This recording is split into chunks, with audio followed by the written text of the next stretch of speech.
Well, hey, everybody. It's good to see you. I was going to say good evening, but I'm going to say good afternoon.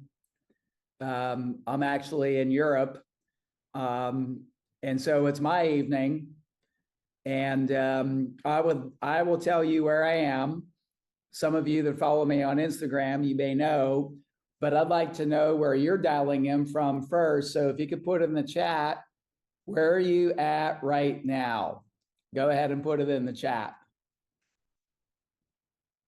Let's see, Houston, Kevin Robinson, Las Vegas, Dallas, Texas, Colorado Springs, St. Pete, Florida, Memphis, Tennessee, Salt Lake City, California, Richmond, Virginia, Albuquerque, Colorado, New Mexico, Miami, Cape Cod, Massachusetts, Texas, Illinois, Florida, St. Pete, Florida, Raleigh, North Carolina, Vancouver.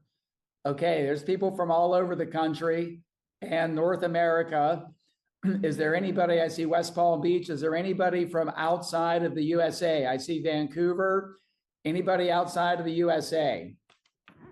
Let's see, if you're from outside the USA, drop in where you're coming from tonight.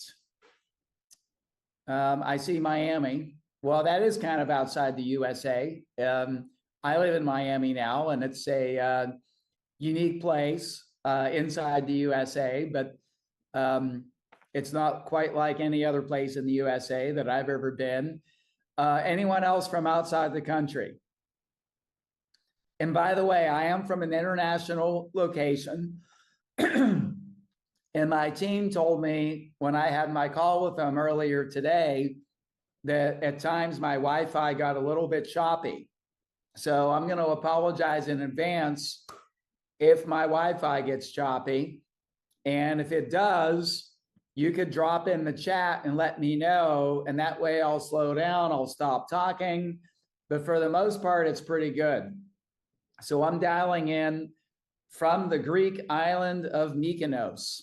And I'm on a little vacation. Thank you, Kevin. It's a little grainy. Thank you for letting me know.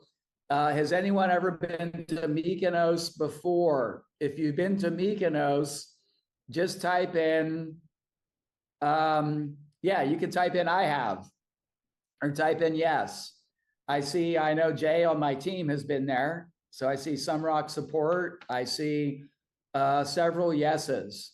Yeah, so it's a beautiful place. And I'm on my way to Croatia. And so I thought I would stop in Mykonos, and I have a few friends that are here. So, hey, what I want to cover tonight is super, super important. You know, and I just sent out a video, and there's 5 things. There's 5 areas that I'm going to talk about that I think the best investors are doing right now. And a lot of people are missing these things. And so even some people that are in my mentoring and mastermind program, I want you, and I see several of you on tonight, which is good. And I also know there's going to be hundreds and hundreds of people watching this recording. But for those of you that are in the mentoring and mastermind program, of course, that's a 1-year program. And we'll go into these things in more detail inside the program. But I wanted to give to everybody on tonight, the general public. Some of you may not have been to my trainings, or you may not yet be signed up for our next event that's coming up in a few weeks. So, hey, I understand that the video is freezing a little bit and that the audio is good. So, and by the way, I have someone on my team here. So what I'll do so that the rest of you could focus is, Sumrok team, if the audio goes bad or if it freezes, let me know and I'll look in the chat. The rest of you, my team has it covered. So as long as the audio is good, I'm going to keep going, because there's nothing else I could do in this masterclass to improve the Wi-Fi connection. So we're gonna run with it.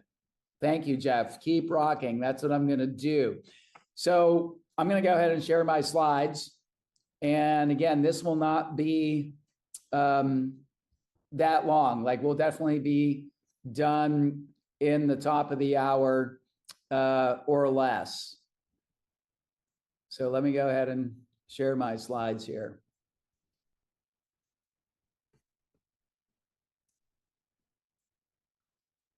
So you should be able to see my screen.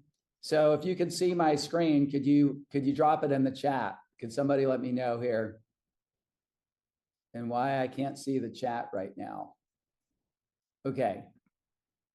So you can see that. I can see the chats coming in, but I can't read the chats. So I can see them coming in. So there's 5 areas that I really think that we should be dialed into. And of course, I'm talking about multifamily investing right now. And, you know, one of the things that I have in my 23 years of experience, and it's not the only thing I have, but it's one of the things I have, is I have something called access. Tony Robbins calls it proximity. And so I have access and proximity to some of the top multifamily investors in the country. Some of them are people that are mentors to me, and some of them are people that are in my Sumrok mentoring and mastermind program. And what I noticed is there's these 5 things that those of us that are winning right now are doing. Okay. And winning to me means like whether you're in an existing deal that may have a challenge, or whether you're out there looking for deals, or whether you're raising money. I'm going to cover all those things. Okay. And the 5 areas are underwriting.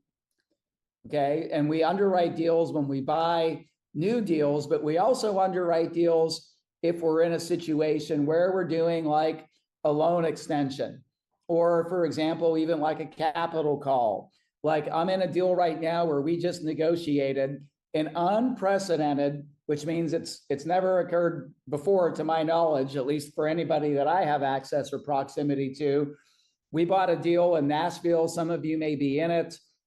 We have a 3-year loan. The loan is due now, and they wanted to give us a 1-year extension, and we negotiated a 3-year extension at a lower interest rate, very low fees, no rate caps, because we already have an interest reserve that is more than is enough to cover like interest rate increases.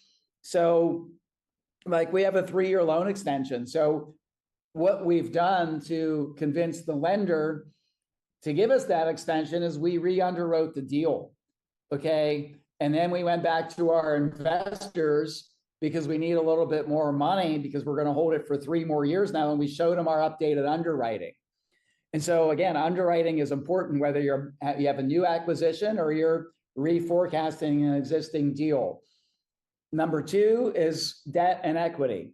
And so I'm going to talk a little bit about what I see the top investors doing with debt and equity right now. Number 3 is operations. Number 4 is partnerships and vetting and selecting partners.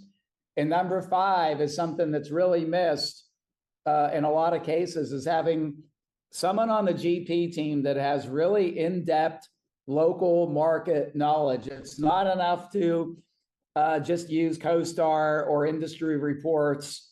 Like you got to have somebody that really knows the ins and outs and nuances of the market at the sub-market level, at the level that where the property is located in that immediate vicinity.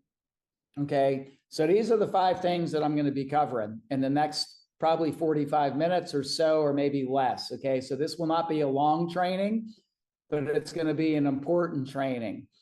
And I know some of you, there's what, 152 people on now, and we had about 500 or so registered. So I know a lot of you are going to be watching the recording, and everybody here will have access to the recording. So next slide is a little about me, because I know some of you may not know very much about me, but I'll just spend 5 minutes on this. My first real estate investment ever was a 32-unit building. I did not start with a duplex or a 4-plex or an 8-plex or even a single family rental. I went from 0 to 32, and I started with no previous real estate investing experience. So if I could do it, you could do it. And how I did it is I went to a seminar, And I invested in a mentorship program. And 8 months later, I bought 32 units. And 8 months after that, I had another 30 units. And then my third deal was 250 units. And within 3 years, I went from 0 to 32 to 62 to 312, which is 62 plus 250. And I quit my 6-figure income. And so my belief is if I could do it, you could do it. I had a full-time job for 3 years when I was buying my first 3 properties. So I did my real estate investing on evenings and weekends and part-time for 3 years until I was able to replace my income. So since then, I've done over 11,000 units. 21 went full cycle, meaning I sold them. And I went through a 5-year period from 2018 to 2022 where I paid no tax. I did pay some tax in 2023, and it looks like I'll pay a little bit of tax in 2024. But now with the big, beautiful bill being passed, I'm looking forward to not paying tax again for the tax year of 2025. So hopefully everybody knows about the 100% bonus depreciation that's coming back that's going to make apartments great again. And I'll cover that a little bit tonight. But that's not the main focus of what I'm doing. More proud than what I've done by 100x is what I helped so many people do. And the people that come into my mentorship and my mastermind program, I refer to them as students. They're absolutely crushing it. They bought over $8 billion of multifamily buildings, 8 billion with a B. So that's a lot. And hundreds of them have increased their net worth by over $1 million. Honestly, I stopped tracking it. It's really hard to track, by the way. Some people don't like to share their financials, or they're very humble about what they've achieved, but hundreds and hundreds have become millionaires, or if they were already millionaires, they have more than they had before. And I love to share with people my core personal values, which I call the 4 F's. There's faith, finances, fitness, and fulfillment. So those of you that spend time with me and know me well, you know that my health is wealth. I just completed the 75 Hard program. I believe in God. I believe Jesus is God. I've accepted Jesus as my personal savior, and I'm proud to share that with people. And look, why do I share this? Because I went through a dark period of my life a few years ago, and I was able to pull myself out of it by allowing God back into my life. And I make sure that my life is fulfilling as well. So what gives me fulfillment is things like travel, like I'm traveling now, or spending time with my family and friends and having fun. And for a decade, I spent way too long on business and money, and I didn't spend enough time on the other things that mattered. And it was a big cost to me, not just financially, but personally. Okay, so the 4 F's. So in summary, I've been doing multifamily for 23 years. And I would love to say I have it all figured out, but that's not accurate, because I work with so many people all over the country. And some of the things that have happened in 2023 and 2024, we went through a downturn, and some of the things that we've never seen before. And so the interesting thing about this business is we don't know everything. You know, even some of my mentors have done 70,000 units. They don't know everything. And what I don't like is when people think they know everything, or you find a guy and a gal out there that have 1 or 2 deals and now they're coaching you. And, you know, I don't think that's a good thing to do. So if you ever want to look for a mentor or a coach, I think years of experience matters. And have they been through challenging times, and how have they handled that? Okay. So I've done almost 60 personal deals. I've helped, it's now over 800 of my students have purchased properties. And I've spent millions of dollars of money and time figuring it out. So that's just a little bit about me. And again, tonight, now what I want to cover are these 5 things, and I'm going to go right into underwriting. And we got to be ruthless about the numbers, okay? Ruthless. We got to be absolutely ruthless about the numbers. If the numbers don't work, you need to walk away from the deal or run away from the deal, okay? And so I'm going to go through a couple things here. So number one is, the way I analyze deals, the way I teach you to analyze deals is a 5-year cash flow analysis. And we calculate or we project the cash return every single year. And then we model to sell the property at the end of year 5. And we show a sales return, a return of capital and a profit at the end of year 5. And so in order to figure out the value at the end of year 5, you need to put in a cap rate. And so like at best, it's a guess, okay? And as we know, cap rates could either be higher in the future, which would make the property worth less, or they could be lower in the future, which could make the property worth more.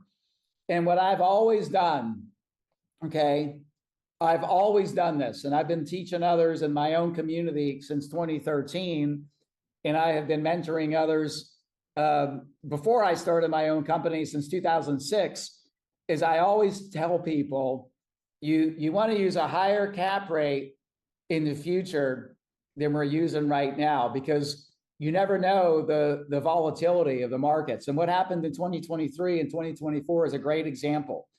Okay, people were modeling reversion cap rates. That's what we call a future cap rate, a reversion cap rate at the sale at some point in the future. A lot of people were modeling them lower than the current cap rate. Now, there could be some exceptions to this, by the way, but by and large, like I always have, and I still believe that to be conservative, you want to have a cap rate in year 5 at least 50 basis points higher than the current cap rate you're going in at. And I'm not even talking about the acquisition cap rate for the deal. I'm talking about the market cap rate for that asset. Okay, so like, if the current cap rate's at 6% and you're buying at a 5 cap, I wouldn't say that you model your reversion cap at 5.5%. It should be higher than the current market cap rate. Okay, not your acquisition cap rate. I won't go into teaching the differences between that tonight, but I've taught that before.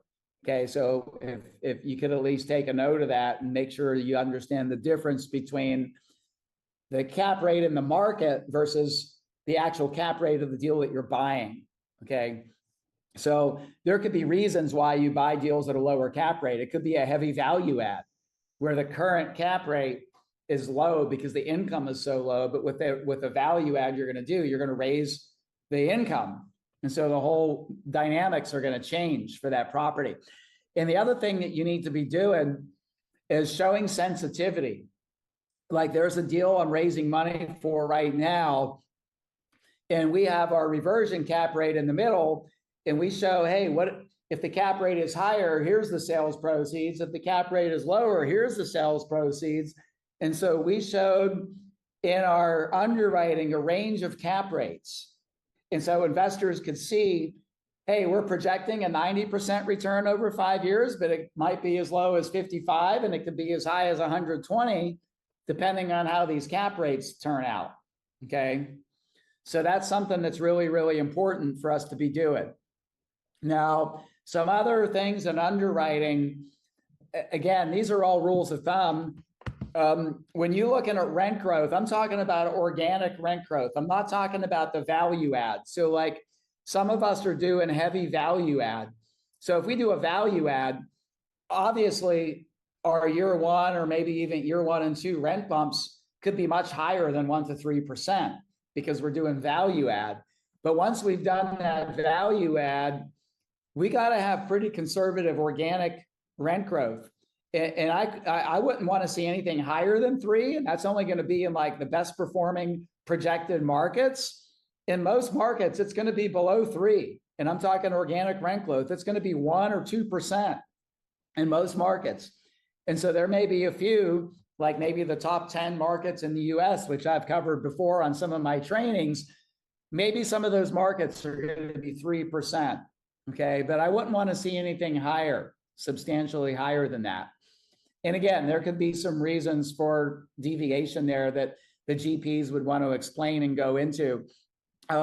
Also, when we look at occupancy, you never just want to use physical occupancy. You want to look at economic occupancy, or physical vacancy versus economic vacancy. And so the difference is, let's say we have a 100-unit building and we have 6 units vacant, that's 94%.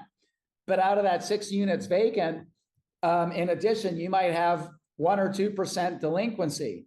So you might be have 94 occupied units, but you might have 1 or 2 units that are slow pay or no pays every single month.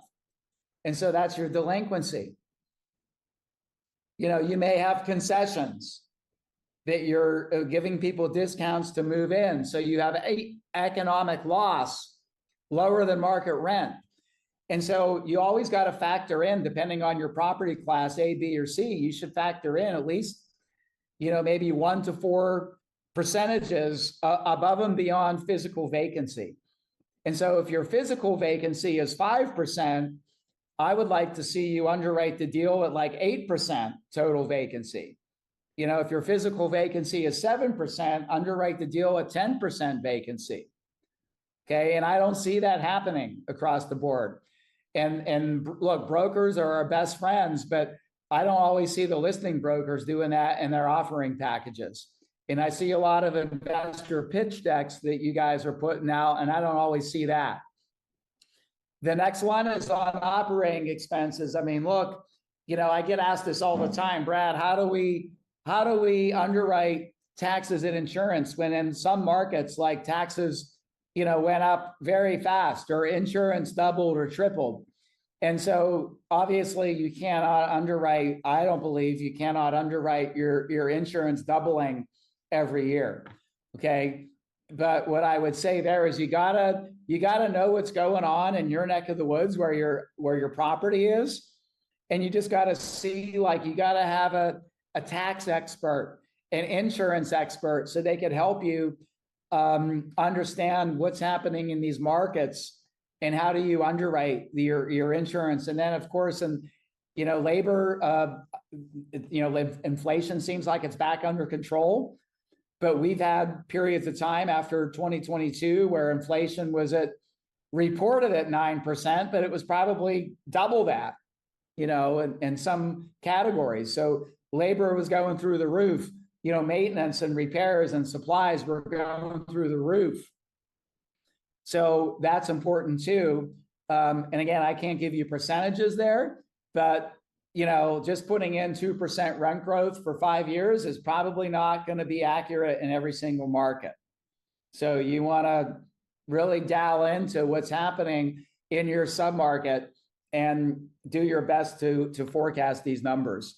Same thing with other non-rental income, man. I see some very, very aggressive numbers there. Again, look, implementing non-rental income is a valuable value add strategy, and it's a legitimate. But some of y'all are like way too aggressive on that.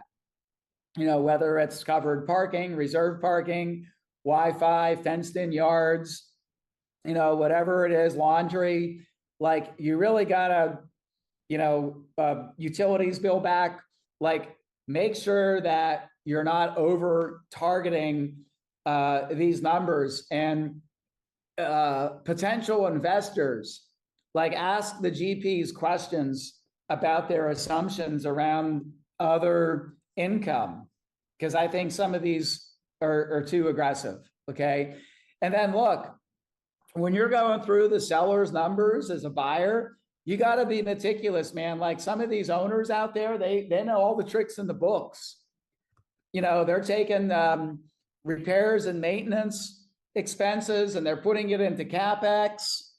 And so then you buy the deal and your repairs and maintenance are twice as high as you budgeted. Well, you didn't go through the books good enough. You didn't notice that they put a lot of their repairs and maintenance below the line. delinquencies. Like some owners, and I'm not going to say who, but I'm just saying I've been doing this for 23 years. And from time to time, owners are not giving you the full picture with their financial statements. Maybe they're burying delinquencies on the balance sheet as opposed to putting it on the P&L in the economic loss under, gross potential rent minus physical vacancy, minus loss to lease, minus delinquencies. So sometimes they'll put these delinquencies on the balance sheet and they got to be reported somewhere, but you got to look for them and you got to ask questions. Okay. So those are things that you could buy a deal and all of a sudden you take over a deal and you're like, how come, 5 or 8% of our clients or our tenants aren't paying the rent? And then you go backwards and you figure out, well, they showed it, but they just didn't show it in a place that you know where to look for it. So we got to be ruthless about the numbers, ladies and gentlemen, ruthless about the numbers. Okay. And I think we should be looking at multiple scenarios for stress testing. Look at, selling at different places, selling with different occupancy numbers. What's your break-even occupancy? Maybe you have different scenarios where you have a lower rent growth and then a higher rent growth, just like we do a cap rate sensitivity analysis. Maybe we do a few of those scenarios where we have a scenario where, hey, here's what we think insurance will do, and here's what we think taxes will do. But if it goes up substantially, this is how it's going to impact us. Okay. So in some markets, you might have to deal with taxes and insurance going up dramatically. In other markets, you may not. So again, you really got to know the nuances of your location, of your geography. And so I would model like multiple strategies, and then you on scenarios, and you want to model multiple exit strategies. Like, are you going to sell at year 5? Are you going to refinance at year 3? What about a loan extension or modification? Like, you may want to have these scenarios outlined so that you could show your investors, hey, we plan to sell at the end of year 5, but we may also refinance, or we may sell earlier, or we may sell later. Or if you have a short-term loan that that you're planning on getting a 3-year loan and then refinancing, a lot of those didn't pan out 3 years ago, and we're in loan extensions or loan modification discussions. And so look, there's no way you could possibly underwrite and model every possible scenario, but you may want to have, maybe the top 3 or 4 most likely scenarios. So you have your base case. And for those of you that are in my mentoring and mastermind program, I would just recommend you have your base case, and then you may take it a few different directions and say, hey, if this happens, here's how the deal is projected to perform. If this happens, here's how the deal is projected to perform.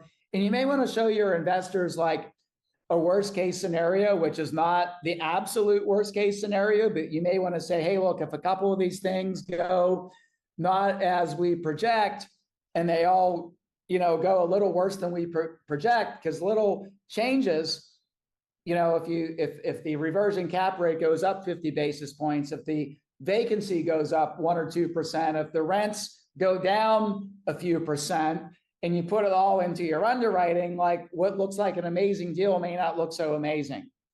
Okay. And also, but you want to do it the opposite. You don't just want to look at the downside. You also might want to look at the upside and says, hey, if all the winds are blowing at our backs here, like happened from 2012 to 2022, we could like quadruple our money in this deal.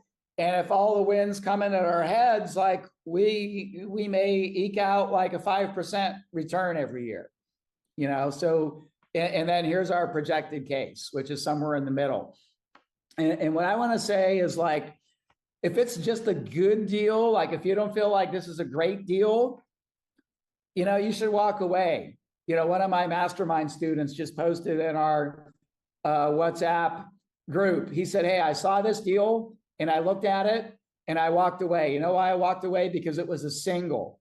But I'm looking for doubles and triples or home runs. And I don't want to just buy a single. There's not enough margin for error on a single. I'm talking about American baseball. So, but what do we expect right now? Okay, what we could expect, if I see deals higher than IRRs higher than 15%, are higher than an equity multiple of 2.0, which would be like higher than 100% total return over 5 years, I get a little skeptical. I get a little wary. Okay, because I know where the market is right now, and we're just not seeing those types of returns unless now look, the market could outperform and overheat like it did in 2012 through 2022, and we could all be, 3xing our money. But I wouldn't want to see a projection that looks like that. It's too good to be true. If it looks too good to be true, it probably is. And then when we have a value add strategy, it's got to be a clear strategy, like the rents are too low, or you got a lot of classic untouched units, or you have obviously poor management or a poor site manager, or an unmotivated staff, or there's tons of deferred maintenance, and that's why people weren't leasing units. Like there's got to be a clear problem that you could come in and fix. And if you could fix that problem, then you could raise the value. Okay, but it's got to be clear. It's got to be like, hey, there's a lot of meat on the bone here. Okay, and we're going to come in and take that meat off the bone. So those are just a few of the things I want to cover. And I'm going to cover more, but I wanted to cover in the middle while you're still here. Okay, I wanted to talk about our next event that's coming up, and it's coming up here in Dallas in just a few weeks. And I have a lot of great speakers. So my good friend Robert Helms is going to be talking about raising capital. Mauricio Rold is a accomplished securities attorney, and he's going to be talking about, again, raising capital from a legal side, whether you want to be a co-GP or a fund manager. So one of the things he speaks about and teaches is how you can raise capital and keep yourself legal and keep yourself in compliance. And this is really, really important. Bill Walsh is a good friend of mine. He's a global business expert. He's going to talk about scaling business. And apartments is a business. It's just one business, but it's a business. Paul Hutchinson, great friend of mine, he's going to talk about how he raised $2 billion. And then I haven't told Paul yet, but I'm going to have everybody that comes to this conference, you're going to get his new book, The Sound of Freedom. And this book could possibly change your life by reading it. He produced that movie, did 77 undercover missions, rescued thousands of trafficked children, and put a lot of people to jail in South America. And so he just wrote a book about that. Tom Wheelwright's session is going to save you money on tax. My good friend Vanessa has developed a really unique competency in multifamily using AI tools. So if you want to learn how to use AI in your operations and in your capital raising and your underwriting, Vanessa's going to talk about that. And then finally, Vina Jetty is a powerhouse woman, multifamily investor and syndicator. And she's really good at a lot of things, but she's really passionate about getting more women into this field, getting more women into the multifamily syndication business.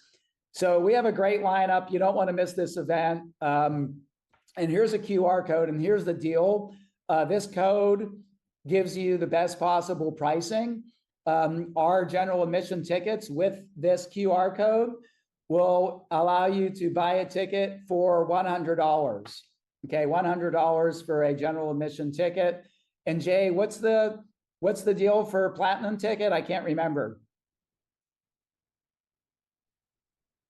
Platinum drops down to just $297, I believe. And do they need a code here? Do they need a special code, or do they just scan the QR code here and then they get a general admission for $100? Yeah, with a QR code or the link that's in the chat, it automatically applies the promo code when you select your ticket level. So general admission drops to $97 and platinum drops to $297. That's right. So when you go to the QR code, you'll see the prices are $197 and $397 for general admission and platinum. But when you go to check out, it's going to give you $100 off at either ticket price. So you just have to go through the checkout process. And then here's the other thing. Everyone that uses this code, once you buy your ticket, you will get an invite to bring another person for free. Okay. And so you buy your ticket, You go through the checkout process. It's going to say 197 general admission. That'll be reduced to 97 in the checkout process. The VIP says 397. That'll be reduced to 297 in the checkout process. And then once you buy your ticket, you will get an invite to bring one for free. A friend, a family member, a coworker, an adult, child, a brother, sister, son, daughter that wants to possibly, be in the business with you. Because doing this together with friends and family is a lot more fun and fulfilling than just doing it on your own. So that's a little bit about our upcoming event. So next up is what I'm going to teach at that event is this 4-step framework. So I'm going to teach you to invest in your mind, your real estate between your ears before you invest in the buildings. And then we're going to go through finding the deal, funding the deal, and closing, managing, and exit the deal. That's what I'm going to be teaching. I mentioned to you what everybody else is going to be teaching. And if you want to know a little bit more about the stuff I'm going to be teaching that's in those 4 steps, you could just read them here. You're going to know the fundamentals of the deal. You're going to walk away knowing NOI, cap rate, what a T12 is, cash flow, appreciation, depreciation, bonus depreciation, and how to vet an offering. You're going to know how and where to find good deals quickly and consistently. And when you find them, you're going to know how to analyze them, both a quick and dirty way and using a 5-year cash flow analysis spreadsheet. You're going to understand how and where to get debt and how to model your deals. And you're going to learn about raising equity and raising it in a legal manner. Okay. Once we do that, we're going to go into getting deals under contract and getting them closed. Okay. We'll also talk about building a network and the different types of syndications that you could do, whether you could do accredited only or accredited and non-accredited, but sophisticated, and how to build a network of investors that qualify for accredited and non-accredited, but sophisticated. We're going to talk about all the industry experts that you need on your team. So you'll have an awareness of like, hey, I need an attorney. I need an insurance provider. I need a lender. Okay, so we're going to have the complete checklist of industry experts, and you're going to have your buy box. You're going to have a target for your first property or your next property. Okay, so knowledge without targets and knowledge without action is useless, or it's next to useless. And so once you learn all this stuff, you're going to have targets and you're going to understand my framework. So back to the best practices, I covered underwriting. I want to talk about debt and equity here a little bit. So again, with your debt, you got to look at different scenarios. Okay. And there is a role for bridge debt today. Okay. Bridge debt is a bad word right now because a lot of people, used it in 2021 and 2022, and then the market turned and some of these deals are underwater. So all these refinances that were supposed to happen, they're not happening. And if they are, some of them are cash in. Okay. So like nobody wants to do bridge debt right now, but I would say, look, you get your deal, you consult with an industry expert, a debt broker that is your representative. And whether you do a 7-year fixed rate Fannie or Freddie loan or a 3-year, bridge, you want to model different scenarios. And then you want to model like, hey, if I sell it in 5 years, what does that look like? Okay. And there's also prepayment penalties on these fixed rate loans. And if I refinance after 3 years, what might that look like? And maybe show a few scenarios. And maybe a scenario is like, hey, I have a 3-year loan, but I have a loan extension here. I got to modify this. And so you may just want to have, again, you have your expected case, which might be sell in 5 years, and you might want to have 2 or 3 other scenarios. And again, like for those of us that are in existing deals, like this is just par for the course. Like if we're in an existing deal and the 3-year loan is coming up, you got to model like, hey, here's what it looks like to sell the deal. Let's get BOVs. Here's what it looks like to refinance the deal. Let's get debt quotes. And here's what it looks like to extend the loan. And so you want to show you want to go through those options and then you pick the best one. Is it better to sell and maybe we suffer a loss of some equity? Is it better to refinance and maybe we have to put money in to get a new loan, or is it better to extend the loan? Okay. And so you want to model all 3 of these. Okay. Equity, one of the things I'm seeing right now is when we do new deals, or even if we need to get equity for existing deals, is offer a preferred return to the investors. Okay, and the preferred return, like on a new acquisition, like one of them that I'm doing, we're offering the investors a 7% preferred cash return, which means until the investors get 7% cash on cash each year and it's accrued, the GPs don't get any cash flow. So we're offering a 7% pref, which means like if let's say year one, we only return 5.5% cash flow, we accrue 1.5% for the future. Okay, and let's say year two, we just do, a 6% cash flow. Now we accrue 1% in the future. So that 1.5 and 1% accrue, and they get paid, if not through cash flow, they get paid that accrued cash flow out of the sales proceeds before the GPs make any money for the cash flow. So that's what a preferred return is. And then if you're raising money for an existing deal and you're just doing a straight capital call, I mean, look, investors are weary.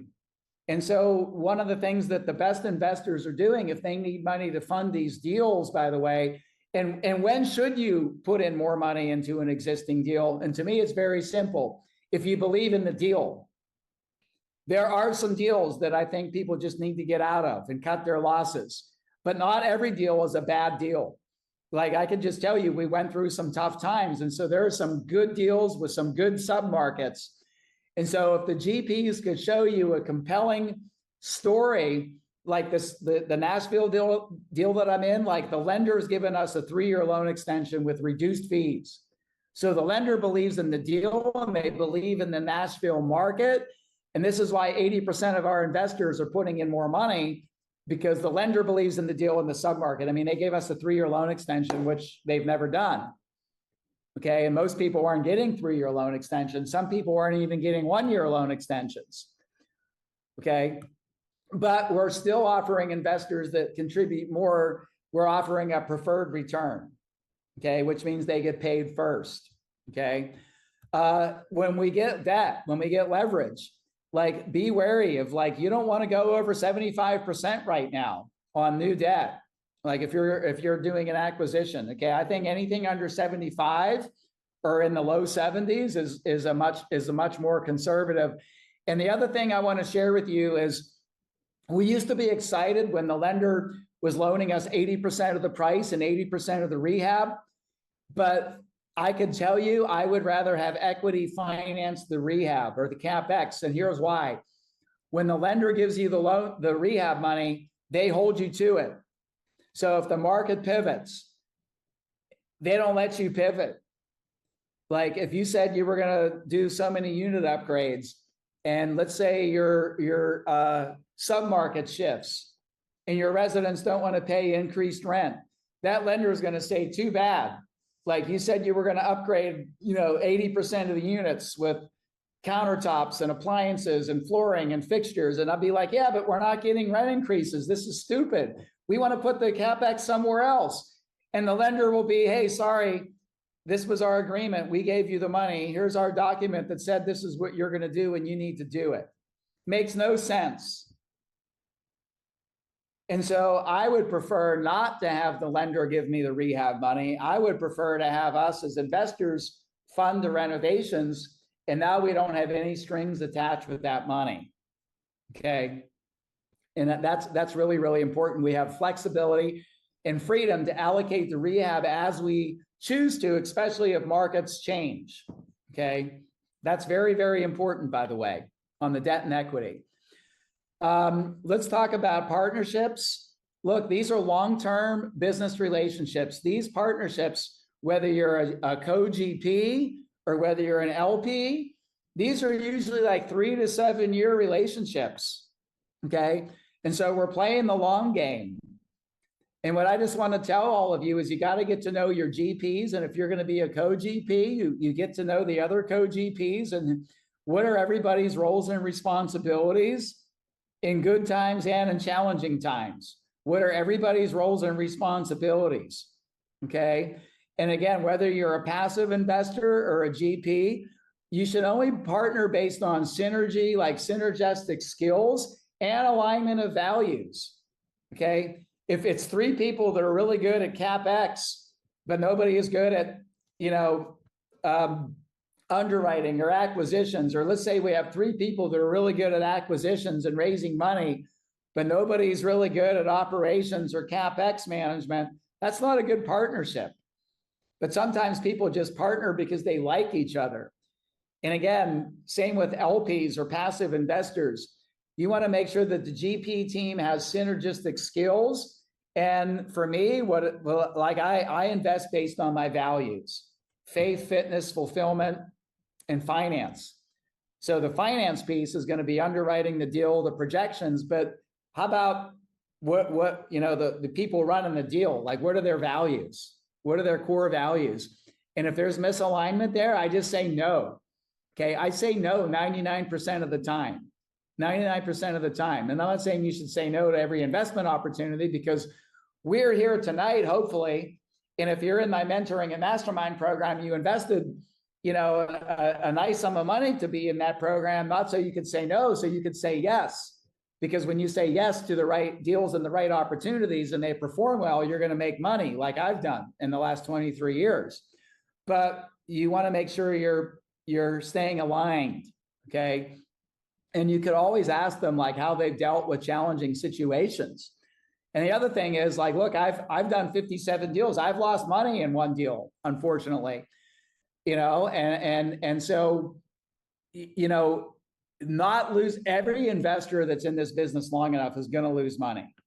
Okay. And I'll also say, and I see a lot of posts on LinkedIn and all this stuff, every time a GP, if they lose money, it doesn't mean they committed fraud. Like sometimes deals just don't pan out. Okay. And so you want to ask though, like, how have you dealt with a challenging time? A loan modification, a capital call, have you ever lost money, and what did you learn from it? And so some of the things I learned in that one transaction where we lost investors' money, I'm teaching you here as well. Operations, look, you got to be obsessed with operations. Somebody on the GP team has got to be obsessed. It's got to be something they absolutely love to do. Okay, so we got to be tracking KPIs, daily, weekly, and monthly KPIs. And there's different things that you track by day, by week, and by month. Okay, the tenant profile really matters. Okay, if you're going into an area and you're getting a good deal with a low price per door and a high cap rate, take a look at your median household income. It's probably really low. Take a look at your delinquencies. Okay, and if you're in an area where the median household income is low, the crime is high, and the delinquencies are high, I don't care how great a deal it looks like on paper, you're taking on a really big risk, really big risk. People talk about which property management companies are good or not good. And to me, I don't see it that way. It's the on-site people. Who's your regional manager? Who's your site manager? Who's your lead maintenance person? These are the people that are going to make and break your deal. It's not just the name of the property management company. It's the people that are on your site. Okay. And your CapEx, if you're doing heavy lifting, the more CapEx you're doing, the tighter the CapEx management needs to be. And you'd be surprised when you get different bids on CapEx projects, the qualities and the experience of these vendors that are bidding to do your work. Okay. They're wide and vast. And so you got to be able to sort through these and compare apples to apples. Okay. And a lot of people are missing that. And finally, look, there's no substitute for having local market knowledge. You got to know the submarkets. You got to know the zip codes. You got to know the school districts. You got to know the crime. Okay. Sure, you could start your analysis by getting a CoStar report or a Yardi report or a RealPage report, but you can't just rely on that. And you got to go into the submarkets, not just the local metro areas. Okay, so you got to look at migrations and affordability gap and the school zones and the crime. And the new construction of multifamily, that trickles down not just to Class A, but it impacts B and C too. And what's happening in the area, what businesses are being built and developed that are moving there. Okay, all this stuff matters. So I covered a bunch of stuff. We've been on for about 50 minutes. And for those of you that have been on my master classes before, I just wanted to cover this and then we'll wrap up. But some of you may have seen this before. but now's a good time to be in the market. Like, I'm buying a deal. Some of my coaches are buying deals again. Some of my students are actively buying deals. I haven't seen this much activity, and here's why. I really believe we're at the bottom of a cycle. I think real estate is about 20 to 30% below the pricing of when it was peaked out at 2022. We're seeing huge demand for multifamily. We're seeing starts at a 10-year low. We're seeing single family home prices skyrocket. So less and less working class families could afford single family homes. But because of all the uncertainty out there, the immigration, the tariffs, all the things going on, a lot of people are on the sidelines. So what I want you to do is I want you to get out your pen and your paper and start underwriting deals and taking action. Okay, but just be cautious and keep in mind some of the things that I taught you tonight when you underwrite the deals. But like, look, I'm selling a deal right now, and I can tell you that the buyer group has far less experience than I have, but they're taking advantage of me, not because they're more experienced and more savvy, but just because it's a buyer's market and I don't have that many other options. I wish I did, but there's not many other buyers competing for the deal. So they're able to set the price and the terms, and I'm reluctantly agreeing to them as a seller. And so that's your opportunity. And then with the big, beautiful bill, we have apartments, 100% bonus depreciation coming back. And so the Trump administration and the Republican Congress back in 2017 passed the Tax Cut and Jobs Act, which gave us 100% bonus depreciation from 2018 to 2022. And then we could see it phases out by the end of 2026. It's gone. But the big, beautiful bill brings it back to 100%. So we get the full bonus depreciation, which to me is really going to make apartments great again. And we're going to see a lot of equity on the sidelines start coming into the market. And so now is the time to get in. Okay, I'm telling you, now's the time to get in. And the timing of this event that's coming up couldn't be better. And I know, look, I know a lot of you don't have a ticket. A lot of you watching in person don't have a ticket. And a lot of you watching the recording don't have a ticket. And honestly, I don't know why. Okay, I really don't know why. And so again, this code is going to make it the best possible deal for you, because you need to be in the room. You need to know what's going on. And if you want to be successful, I'm going to be teaching you how to find deals, how to analyze deals, how to close deals, how to manage deals, and how to exit deals. And then I put together some great speakers. And the thing that people tell me about my events the most is how much content there is. And sure, we talk about our mentoring and mastermind program, but unlike other events, this is not a pitch fest. And I can also tell you what it's not.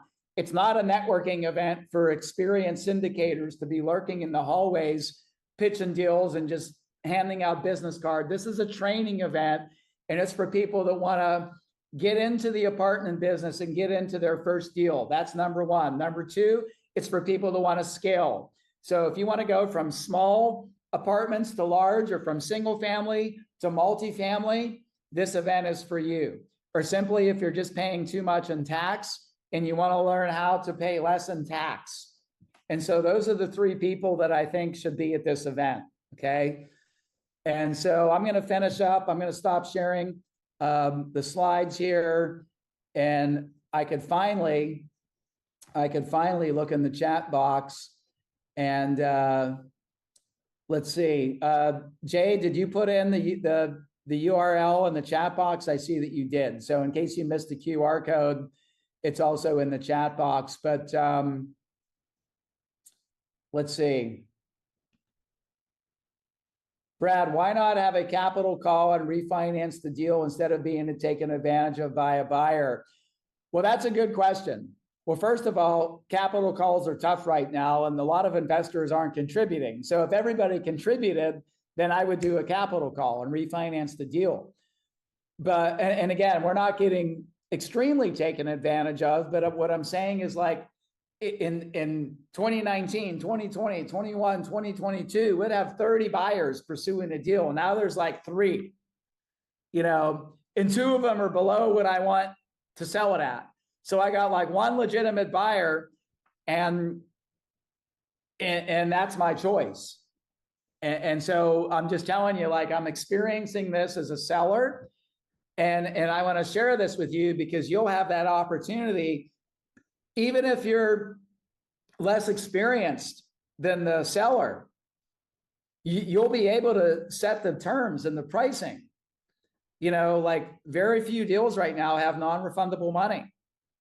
You know, most deals have like a due diligence period, and you could back out, you know, or you have longer time frames for your due diligence, for your closing period, you know, and you're getting a lower price. And so I used to teach my students, if the seller wanted $10 million in 2021, it would sell for 11 to 12. Now, if the seller wants $10 million, it's going to sell for 8.5. That's a big difference. Again, the deal was worth 10 and people were paying 11 or 12 in 2021, and now we're paying 8. So this is the opportunity to get into a deal where the inherent value is there. And the reason is people, look, the last couple of years were really tough. So there's a lot of people on the sidelines. And they're on the sidelines because of what Trump is doing. Now, I was a Trump supporter and I still am, but because he's pro-business and lowering taxes. But some of the things that he's doing with immigration and tariffs, I think in the long term are going to be good for our country, but in the short term, it's creating a lot of uncertainty. And so when there's a lot of uncertainty, then capital markets don't like that. You know, the institutions don't like that. So you see a lot of the big players waiting on the sidelines.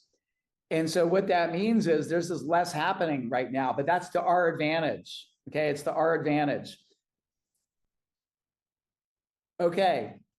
So hey everybody, thank you. Let me put this slide up one more time. This is an event that you need to be at. I know some of you have been at AIMNATCON before. I'm telling you, like, I'll also tell you, if you come to the event and you don't get your money's worth for it, I'll give you your money back, like no questions asked. This is an event you need to be at. And if you go to this QR code, you'll see tickets are $197, but before you check out, it'll automatically drop down to $97. If you want a platinum ticket, you'll see tickets are $397, but before you check out, it'll drop to $297. And then once you buy your ticket, you will get contacted by my team, whether it's an email or text or both. And Jay, you can explain that. Are they going to get an email or text? But it will give you a BOGO. So you buy your ticket and you'll get an extra one, and you can bring someone you want for free. And we just need to register that person. Jay, how does that work? Are they going to get a text or an email? Yeah, we'll start with an email and then we'll wait a day. And if we haven't seen a response from you on that email, we're going to send you a text, and you're also going to get a call from likely Trent or Tom or Chris Lee on our team as well. We see everybody that comes through, and we want to make sure that you claim your ticket. Yeah, hey, and it's good to see some of you. I see Jim Dooley there. I hope your brewery's doing well. It was nice having that meet up there. I saw Val Spatcher on. I've known Val since like 2008. And I remember she invested with me in Pioneer Creek Townhomes in 2012, and that was a home run deal. I see you still on, Val, so it's nice to see you here. Trent on my team is here. So like let's get to this event, like rearrange. And if you can't make it, like this is an event we only do once a year. So like this is an event where I would say like rearrange your schedule, you know, to be at this event. I see a lot of folks on, a lot of my students. I see people that have been around for a while and I haven't seen in a while. Sarah May, it's nice to see you. Steve Pasquini, good to see you. Just looking, Ronica, I know you're always here. Let's see. I see Preeti. Larry Troy, Michelle Troy. Good to see some of you that are in my mastermind and mentoring. Hopefully you got value from this as well. And this is like brand new stuff. So like I haven't even implemented all these new underwriting guidelines with my coaching team. So that's on the horizon too. And so for those of you that are in my mentoring and mastermind program, we're going to be updating our guidelines and our property analyzer guidelines as well.